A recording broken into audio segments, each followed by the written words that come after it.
MP jobs जितनी भी हैं सभी कॉम्पिटिटिव एग्जाम के लिए यहाँ पे क्लास है। मध्य प्रदेश में कृषि एवं पशुपालन इससे रिलेटेड काफ़ी सारे क्वेश्चंस पूछे जाते हैं इस टॉपिक से। तो हम क्लास को लेकर आए हैं पार्ट 1 आज करेंगे 50 क्वेश्चंस। 1 शॉर्ट क्लास होगी तो जल्दी से सभी लोग लाइक शेयर ज़रूर करना। और हम पहले प्रश्न के साथ शुरू करते हैं क्लास को। पहला प्रश्न है हमारा, मध्य प्रदेश की अर्थव्यवस्था में सकल मूल्यवर्धन में वर्ष 2020-21 के त्वरित अनुमानों के अनुसार फसल क्षेत्र का योगदान कितना है? तो इसका आंसर क्या होना चाहिए का योगदान कितना है? 26.06% है वर्ष 2020-21 के अनुसार। जो रिसेंट में अभी डेटा है वो आप इसको सर्च करिए और हमें कमेंट करके आंसर बताइए। नहीं तो अगली क्लास में इन सारे क्वेश्चंस के जो करंट के क्वेश्चंस हैं वो मैं आप लोगों को अलग से क्लास लूँगी तो उसमें कवर करा दूँगी। अगला क्वेश्चन है, मध्य प्रदेश में ग्रामीण आजीविका का प्रमुख साधन क्या है? तो ग्रामीण आजीविका का प्रमुख साधन क्या है आजकल? कृषि। फिर नेक्स्ट है, मध्य प्रदेश में कृषि जलवायु क्षेत्रों एग्रो क्लाइमेटिक रीजन्स की कुल संख्या कितनी है? तो कृषि जलवायु क्षेत्रों की कुल संख्या कितनी है? तो यहाँ पे 11 है। ठीक है, एमपी के अंदर। नेक्स्ट है, मध्य प्रदेश को कितने कृषि क्षेत्र यानी कि फसलीय क्षेत्र में विभाजित किया गया है? तो फसलीय क्षेत्र कितने में विभाजित किया गया है? 5। ठीक है, अगला क्वेश्चन है, वर्ष 2013-14 के अंतर्गत मध्य प्रदेश में कृषि क्षेत्र की विकास दर आधार वर्ष 2004-5 के स्थिर मूल्यों पर कितनी थी? तो तब कितनी थी? यहाँ पे आंसर देखिए, प्रीवियस ईयर क्वेश्चन है इसलिए पहले के एग्जाम्स में आने वाली जो क्वेश्चन है आए हुए उनको रखा गया है, इसलिए वर्ष का आपको अंतर दिखाई देगा। रिसेंटली जो आपको क्लास चाहिए, अगर आपको चाहिए है तो मुझे कमेंट करिए, मैं ज़रूर आपके लिए अवेलेबल करा दूंगी। तो यहाँ पे आंसर क्या हो जाएगा? 22.41%, 22.41%। अगला क्वेश्चन है, आधार वर्ष 2004-5 के प्रचलित मूल्यों पर मध्य प्रदेश में वर्ष 2014-15 के अंतर्गत पशुपालन सहित कृषि विकास दर कितनी थी? तो यहाँ पे कृषि विकास दर बताना है कब से? 2014-15 के अंतर्गत। ठीक है, तो और मूल्य क्या होगा? आधार मूल्य 2004 और 5। तो यहाँ पे आंसर हमारा है 30.70% थी। अगला क्वेश्चन है, मध्य प्रदेश का फसल क्षेत्र में विकास दर वर्ष 2016-17 के लिए है। तो 16-17 के लिए विकास दर क्या है? 34.14%। अगला है, मध्य प्रदेश कृषि आर्थिक सर्वेक्षण 2016 के आंकड़ों के अनुसार वर्ष 2014-15 में मध्य प्रदेश की फसल सघनता क्रॉप इंटेंसिटी कितनी थी? तो ये कितनी थी? 155% थी। अगला क्वेश्चन है, मध्य प्रदेश कृषि आर्थिक सर्वेक्षण 2016 के आंकड़ों के अनुसार वर्ष 2014-15 के अंतर्गत मध्य प्रदेश में उर्वरक का उपयोग कितना था? तो ये कितना था? आंसर है 84 किलो प्रति हेक्टेयर। ठीक है, 84 किलो प्रति हेक्टेयर था। अगला क्वेश्चन है, मध्य प्रदेश में सर्वप्रथम कृषि आर्थिक सर्वेक्षण कब जारी किया गया था? तो कृषि आर्थिक सर्वेक्षण 2012 में जारी किया गया था सर्वप्रथम। नेक्स्ट है, भारत का प्रथम मक्का महोत्सव मध्य प्रदेश के किस जिले में आयोजित किया जाता है? तो प्रथम मक्का महोत्सव आयोजित होता है छिंदवाड़ा जिले में। नेक्स्ट क्वेश्चन है, वर्ष 2011 की जनगणना के अनुसार मध्य प्रदेश में कृषि श्रमिकों की संख्या कितनी है? तो कितनी है कृषि श्रमिकों की संख्या? 121.9 लाख। ठीक है, अगला है, वर्ष 2010-11 के आंकड़ों के अनुसार मध्य प्रदेश में कृषि जोतों का औसत आकार कितना था?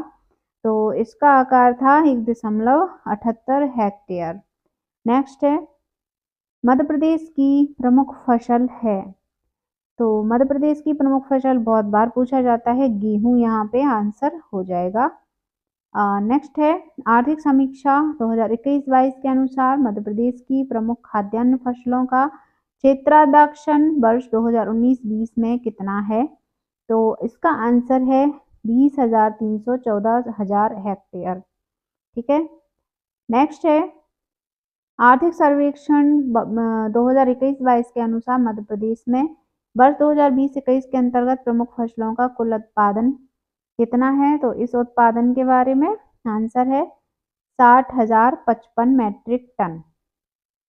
अगला क्वेश्चन है जो 2 अगस्त 2022 को मध्य प्रदेश मंत्रिमंडल की बैठक में नवीन मध्य प्रदेश प्राकृतिक कृषि विकास योजना को पूरे राज्य में क्रियान्वित किए जाने का निर्णय लिया गया और इस योजना अंतर्गत 52 जिलों में 52 जिलों में प्रत्येक में कितने ग्रामों का चयन कर प्राकृतिक खेती प्रारंभ की गई? तो यहाँ पे क्या आंसर हो जाएगा? 100। ठीक है, 100 गांवों का चयन किया गया था। नेक्स्ट क्वेश्चन है मध्य प्रदेश के मुख्यमंत्री की अध्यक्षता में किसका गठन किया गया है जिसमें कृषि, बागवानी, पशुपालन और डेयरी, अनुसूचित जाति व जनजाति कल्याण, वन आदि के मंत्री शामिल हैं? तो यहाँ पे आंसर है कृषि कैबिनेट। ठीक है। नेक्स्ट है भारत सरकार के उस सर्वोच्च पुरस्कार का नाम बताइए जो मध्य प्रदेश द्वारा लगातार 6 बार प्राप्त किया गया। तो वो पुरस्कार कौन सा है? कृषि कर्मण पुरस्कार, जो एमपी ने ही प्राप्त किया है। नेक्स्ट क्वेश्चन, मध्य प्रदेश में गेहूं की सिंचाई के लिए सबसे महत्वपूर्ण अवस्था है, कौन सी है? CRI अवस्था। नेक्स्ट है मध्य प्रदेश में किस फसल के अंतर्गत सर्वाधिक उन्नत किस्मों का क्षेत्र आता है? तो किस फसल के अंतर्गत आता है सर्वाधिक उन्नत फसलों का क्षेत्र? गेहूं आंसर इसका सही हो जाएगा। अगला है मध्य प्रदेश का सबसे अच्छी गुणवत्ता वाला गेहूं कौन सा है? तो सबसे अच्छी गुणवत्ता वाला गेहूं है सरबती। ठीक है, सरबती गेहूं। अगला है मध्य प्रदेश के किस जिले में गेहूं का अधिकतम उत्पादन होता है? तो किस जिले में गेहूं का अधिकतम उत्पादन किया जाता है? होशंगाबाद जिले में किया जाता है। नेक्स्ट है मध्य प्रदेश में गेहूं की खेती के साथ उगने वाले फेलेरिस माइनर गेहूं का मामा जिसे कहा जाता है नामक खरपतवार को नष्ट करने के लिए किसका प्रयोग किया जाता है? तो इससे आइसोप्रोट्यूरॉन को प्रयोग किया जाता है। नेक्स्ट है Indian council for research on international economic relations ICRIER report के अनुसार मध्य प्रदेश में गेहूं का उत्पादन वर्ष 2005-06 में 6 लाख टन से बढ़कर वर्ष 2014-15 में कितना हो गया था? इसका आंसर है 17.1 लाख टन। नेक्स्ट है मध्य प्रदेश सरकार ने बलराम ताल योजना कब प्रारंभ की? तो बलराम ताल योजना मध्य प्रदेश ने कब आरंभ की थी? वर्ष 2007 में। और नेक्स्ट प्रश्न है जलदीप योजना का शुभारंभ निम्न में से किस जलाशय से किया गया? तो जलदीप योजना का शुभारंभ जलाशय का नाम इंदिरा सागर जलाशय। नेक्स्ट है मध्य प्रदेश राज्य बीज एवं फार्म विकास निगम की स्थापना कब की गई थी? तो इस निगम की स्थापना जिसका नाम है राज्य बीज एवं फार्म विकास निगम की स्थापना 17 नवंबर 1980 में की गई थी। नेक्स्ट प्रश्न है मध्य प्रदेश में मल्टी मॉडल लॉजिस्टिक हब की स्थापना कहाँ की गई? तो ये कहाँ की गई थी? पवारखेड़ा, होशंगाबाद में पवारखेड़ा में की गई थी। अगला है आम की नूरजहां किस्म का उत्पादन मध्य प्रदेश के किस जिले में होता है?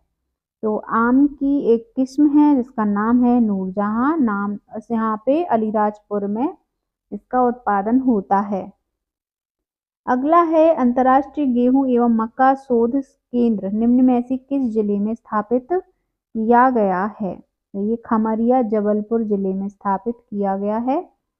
नेक्स्ट प्रश्न है मध्य प्रदेश के किस जिले को मिर्च उत्पादन जिले के नाम से जाना जाता है? तो मध्य प्रदेश के किसे? खरगोन जिले को मिर्च उत्पादन जिले के रूप में नाम से जानते हैं। नेक्स्ट है Madhya Pradesh agriculture ware house act कृषि गोदाम अधिनियम कब अधिनियमित किया गया था? तो ये अधिनियमित किया गया था वर्ष 1947 में। अगला प्रश्न है, मध्य प्रदेश में तालाब द्वारा सिंचित जिले निम्न में से कौन से हैं? तालाब के द्वारा सिंचित होते हैं बालाघाट व सिवनी जिले हैं जो निम्न है। ठीक है, बालाघाट और सिवनी है तालाब द्वारा सिंचित। नेक्स्ट है, निम्न में से किस फसल को अनाज की रानी कहा जाता है? तो किस फसल को अनाज की रानी कहते हैं? मक्का को।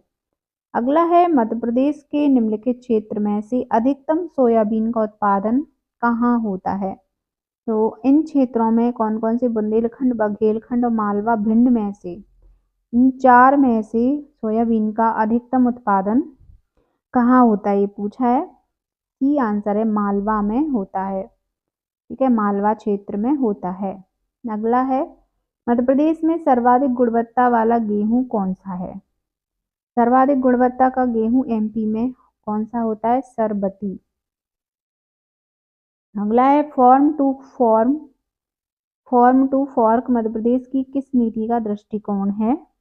तो ये दृष्टिकोण किस नीति का है? राज्य जैविक खेती नीति। ठीक है। अगला है, मध्य प्रदेश में गाल मिज किसका गंभीर कीट है? तो गाल मिज गंभीर कीट है किस फसल का? फसलों के नाम है मक्का, ज्वार, धान, सोयाबीन। तो ये जो कीट है ये धान का कीट है, गाल मिज। ठीक है। अगला क्वेश्चन है, मध्य प्रदेश में बीज फार्म विकास निगम का मुख्यालय कहाँ है? बीज फार्म विकास निगम का मुख्यालय कहाँ है? ये है भोपाल में। ठीक है। अगला है, मध्य प्रदेश के किस जिले में अफीम की खेती की जाती है? तो एमपी के किस जिले में है जो अफीम की खेती होती है? खंडवा, मंदसौर, ग्वालियर, खरगोन। इनमें से आंसर सही है मंदसौर में अफीम की खेती की जाती है। अगला है, मध्य प्रदेश के किस जिले में सर्वाधिक कपास का उत्पादन होता है? किस जिले में होता है? भोपाल दिया है, जबलपुर, खरगोन और उज्जैन। अब आप सोचिए सर्वाधिक कपास एमपी में कहाँ उगाया जाता है, खेती की जाती है? वो है खरगोन। ठीक है। अगला प्रश्न है, शहद व सरसों के लिए कौन से जिले प्रसिद्ध हैं? तो शहद व सरसों के लिए कौन से जिले प्रसिद्ध हैं? मुरैना। ठीक है, प्रसिद्ध जिला मुरैना। अगला प्रश्न है, मध्य प्रदेश की मुख्यमंत्री खेत तीर्थ योजना का उद्देश्य क्या है? ठीक है, योजना का नाम है मुख्यमंत्री खेत तीर्थ योजना। इसका उद्देश्य क्या है? किसानों को तीर्थ यात्रा पर भेजना, किसानों और उनके परिवारों को दक्षिण भारत की यात्रा पर भेजना, या किसानों को आधुनिक कृषि केंद्रों पर विशेषज्ञों के पास भेजना, या किसानों को अवकाश यात्रा पर भेजना। तो मुख्यमंत्री खेत तीर्थ योजना है और इसका उद्देश्य है किसानों को आधुनिक कृषि केंद्रों पर विशेषज्ञों के पास भेजना। अगला प्रश्न है, मध्य प्रदेश में किसान मित्र का प्राथमिक कार्य क्या है? तो किसान मित्र का प्राथमिक कार्य क्या है देखते हैं। कृषि श्रमिक के रूप में कार्य करना, किसान के खेत की सुरक्षा करना, शासकीय योजनाओं के बारे में जानकारी प्रसारित करना, किसानों के उत्पादों को बाजार तक ले जाना। तो किसान मित्र की को जो प्राथमिक कार्य है वो है शासकीय योजनाओं के बारे में जानकारी को प्रसारित करना। सी आंसर है। अगला प्रश्न है, मध्य प्रदेश में निम्नलिखित में से किस जिले में उर्वरक परीक्षण प्रयोगशाला नहीं है? उर्वरक परीक्षण प्रयोगशाला किस जिले में नहीं है? ये है भिंड में, भिंड जिले में नहीं है। नेक्स्ट है, मध्य प्रदेश में मंडी बोर्ड के कितने क्षेत्रीय कार्यालय हैं? मंडी बोर्ड के क्षेत्रीय कार्यालय 7 हैं। ठीक है। अगला प्रश्न देखते हैं, मध्य प्रदेश में एग्रीकल्चरल होल्डिंग्स एक्ट पर उच्चतम सीमा को किस वर्ष अधिनियमित किया गया था? इसका आंसर है वर्ष 1960। अगला प्रश्न है, निम्नलिखित में से किसका गठन मुख्यमंत्री की अध्यक्षता में किया जाएगा? और इसमें कृषि, बागवानी, पशुपालन और डेयरी, SC/ST कल्याण, वन आदि के मंत्री शामिल हैं। तो इसका आंसर है कृषि कैबिनेट। ठीक है। अगला प्रश्न है, मध्य प्रदेश पड़त भूमि की का कृषिकरण अधिनियम इस वर्ष में अधिनियमित किया गया था। तो ये कब किया गया था? इसका आंसर 1996 में। किया गया था। क्या है? परत कृषि का कृषिकरण अधिनियम, ठीक है, अधिनियमित किया गया था 1996 में। तो यहाँ पे हमने टोटल 50 क्वेश्चंस को कंप्लीट किया। इसके आगे के बाकी क्वेश्चंस भी हैं जो मैं आपको अगले पार्ट 2 में करवाने वाली हूँ। तो हमारे साथ बने रहिए, और चैनल पे पहली बार आए तो सब्सक्राइब कर लीजिए। क्लास अच्छी लगी हो, क्वेश्चन समझ में आए हो, अच्छे लगे, प्रीवियस ईयर क्वेश्चंस थे और कुछ क्वेश्चंस ऐसे थे जो मैंने और कहीं से भी यहाँ पे सम्मिलित किए हुए हैं। तो अगर आपको पसंद आती क्लास, लाइक शेयर जरूर करिए। मिलते हैं नेक्स्ट क्लास में।